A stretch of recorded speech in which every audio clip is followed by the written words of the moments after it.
Episode 8, Spiritual but Not Religious. Good morning and hello, friends. My name is Shashu Munrosh.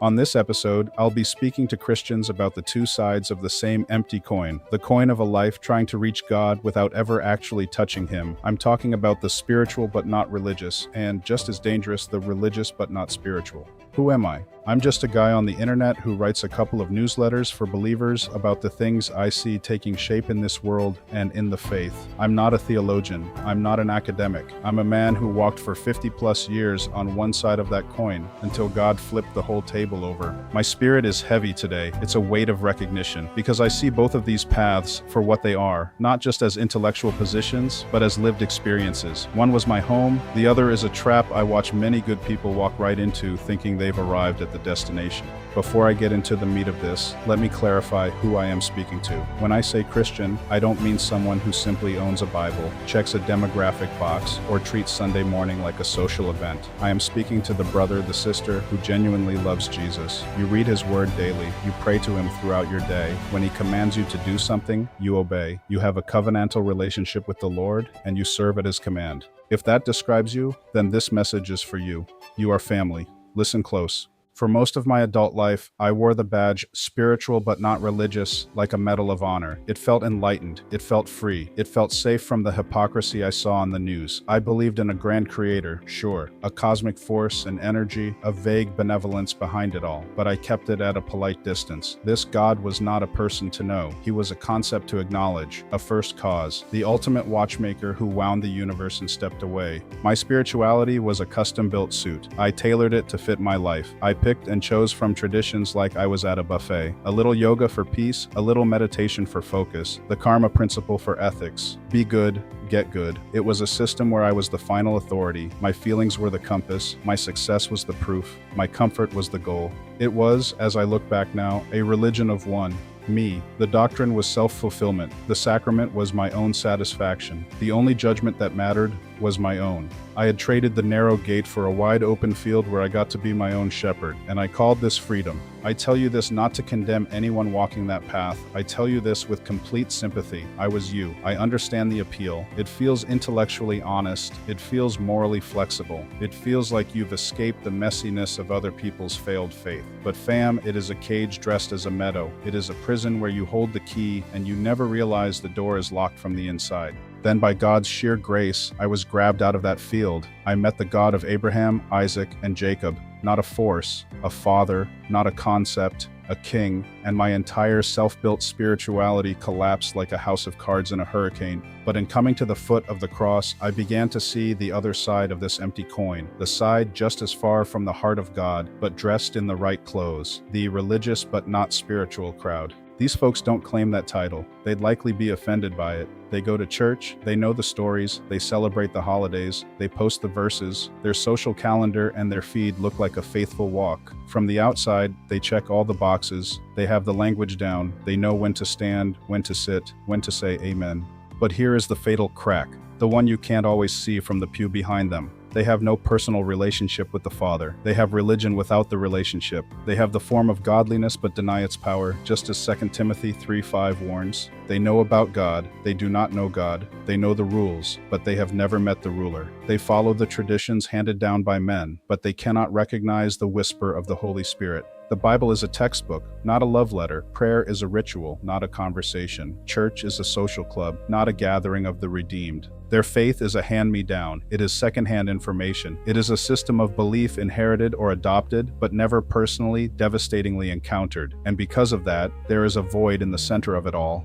A spiritual hunger that the rituals alone cannot fill. And here is where the enemy sets his most devastating trap. This person feels that void. They know something is missing. The noise of life dies down, and they hear the quiet ache. But instead of turning toward the relentless, pursuing love of the true God, they often try to fill that void with a supplement, a little mysticism on the side, a visit to a psychic for fun, a deep dive into zodiac signs for guidance, a chasing after spiritual experiences and signs and wonders, not for the glory of God, but for the thrill of the experience itself. They mix the holy with the profane, routine and call it a deeper spirituality. Or worse, they simply settle into the dry, brittle shell of the ritual itself, becoming judgmental gatekeepers of a tradition whose heart has long since stopped beating. They become defenders of a building or a doctrine or a political position, all while the living Christ stands outside, knocking. Fam, listen to me. Both of these paths, the spiritual but not religious, and the religious but not spiritual, are sophisticated forms of the same rebellion. It is the rebellion of Eden. You will be like God. You will be the author of your own truth. You will be the curator of your own experience. You will be the manager of your own sanctification. The SBNR person does it by rejecting structure and creating their own God. The RBNS person does it by embracing the structure and forgetting the God it was meant to point to. Both are attempts to keep control. Both are ways to avoid the terrifying, liberating surrender of saying, "Not my will, but yours be done."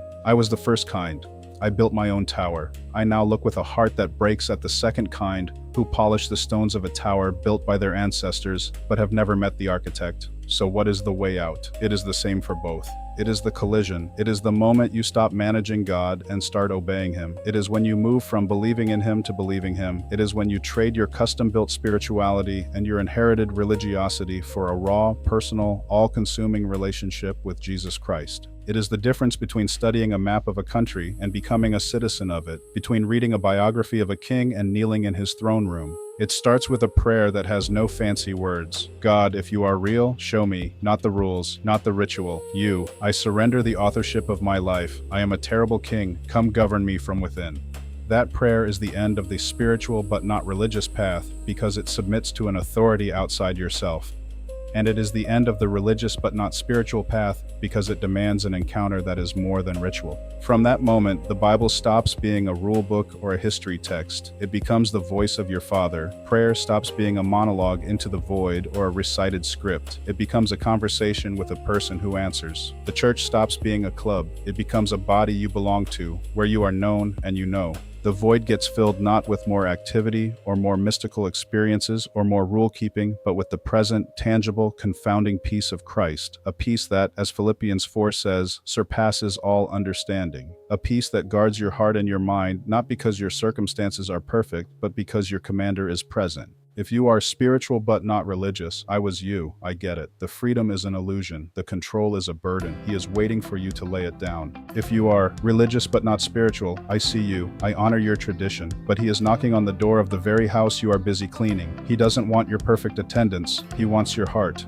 Drop the coin. Both sides lead to the same empty end. Step off the broad road of self-creation and the dead-end street of empty ritual. Walk the narrow path of relationship. It is not easy. It costs you everything. But it is the only path where you find the one who has been calling your name all along. For decades, my spirituality was a solo project. I was the architect, foreman, and sole resident of a very custom-built inner world. The grand creator I believed in was a convenient concept. It explained the origin of the universe without making any moral demands on me. This was the ultimate appeal of being spiritual but not religious. I got to keep the awe of existence without the accountability to a person. My moral compass was a blend of karma, social etiquette, and personal comfort. Do good, feel good, avoid causing obvious harm, seek personal peace and fulfillment. The goal was balance, happiness, my own enlightenment. It was, in essence, a beautifully decorated room where I was the only occupant. It was peaceful until it wasn't, until life cracked open and the foundations of that self-built room showed themselves to be sand. There was no one to cry out to but the echo of my own thoughts. That's the deep loneliness of it. You are your own final authority, and when you fail yourself, which you inevitably will, there is no court of appeal, no grace, only the cold review of your own performance.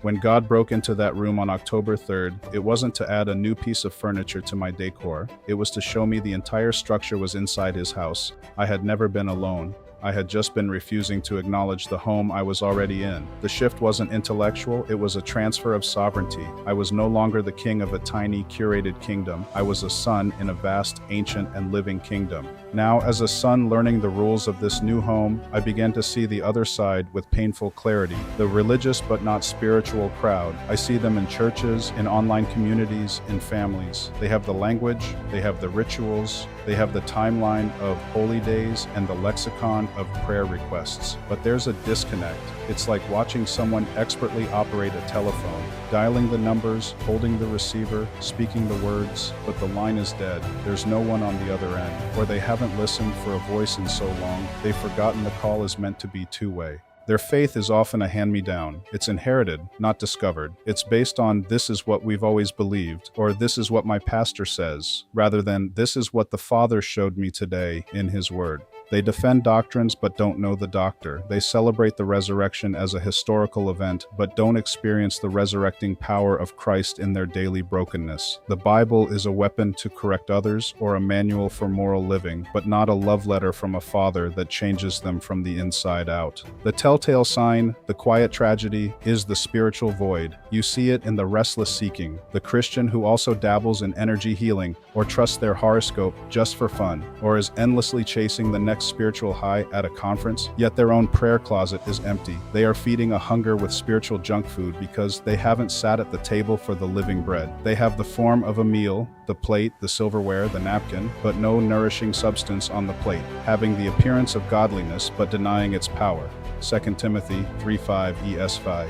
The enemy loves this. If he can't keep you blissfully ignorant in a self-made spirituality, he will happily settle for keeping you busy and doctrinally correct in a dead religion. Both keep you from the terrifying, liberating intimacy of a real relationship. Both are ways to keep God at a safe, manageable distance. The bridge between these two deserts is surrender. It's the moment you stop managing God, either by ignoring Him, SBNR, or by reducing Him to rituals, RBNS, and start obeying Him. You move from being a tourist in the land of spirituality or a museum curator in the hall of religion to being a citizen with a job to do. You report for duty. For me, that meant the 3 a.m. prayers. It meant reading the Bible not as philosophy or rule book, but as a direct communique from my commander. It meant the terrifying daily prayer, not my will, but yours be done. And then doing the next often small thing He put in front of me, scrubbing a floor, listening to a relative's same old story, fixing a broken server for no apparent reason. This is where the relationship is forged, not in the grand statements, but in the small obediences. The spiritual but not religious person fears losing their freedom.